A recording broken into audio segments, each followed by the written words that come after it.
Hey everyone, today I'm sharing with you my recipe for this sun-dried tomato and olive oat bread. It is the most delicious, moist and fluffy bread, and you can customize it whatever way you like as well.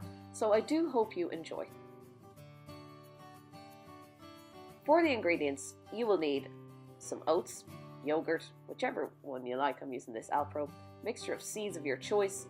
I'm using flax, chia and hemp, bread soda and optional extras.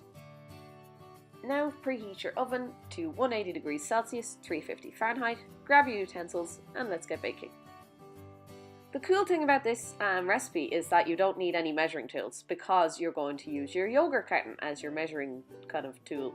So once you're finished putting all of that yogurt into your mixing bowl, don't throw out the carton because you'll need it again.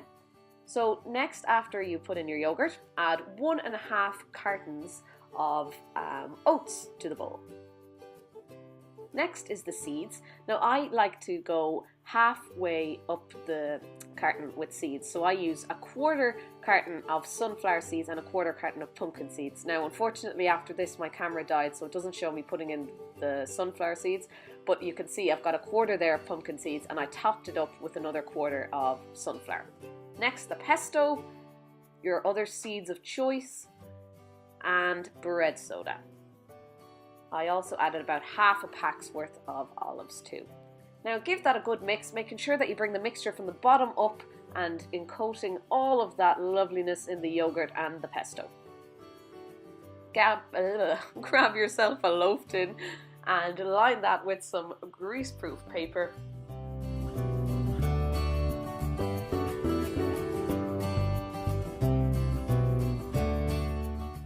And when you're adding your mixture, make sure it's evenly dispersed. There's my dog. Hello, how are you doing?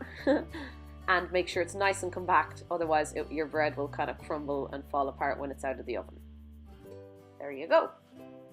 So, before I stick this little lad into the oven, I love to add some sunflower seeds to the top. Just gives it an extra little something, nice little crunch, and they go all toasted and lovely. Before I put it in also I pat them down, because otherwise when the bread is baking they'll just kind of fall off, you know, after they come out. And I also add a little sprinkle of salt and pepper too.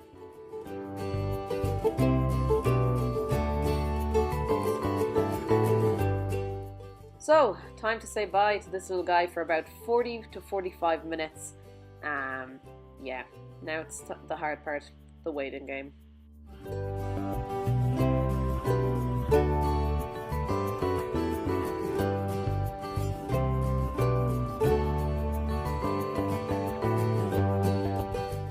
So it's been about 45 minutes and my bread is done, and oh my god, if you could smell the kitchen right now, it's just, it's beautiful.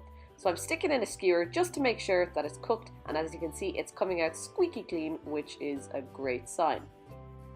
The hard part now is you have to let it cool for about 20 minutes in the tin, just to let it set and the shape, you know, to kind of solidify, I suppose.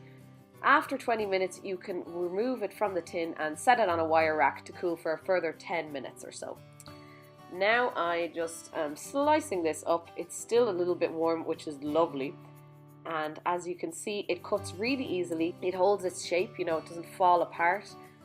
It's so moist and fluffy. It's almost got a cakey texture, this bread, but it's so flavorful. The saltiness from the olives and the sun-dried tomatoes, it's just a lovely pairing. You can customize this whatever way you want to.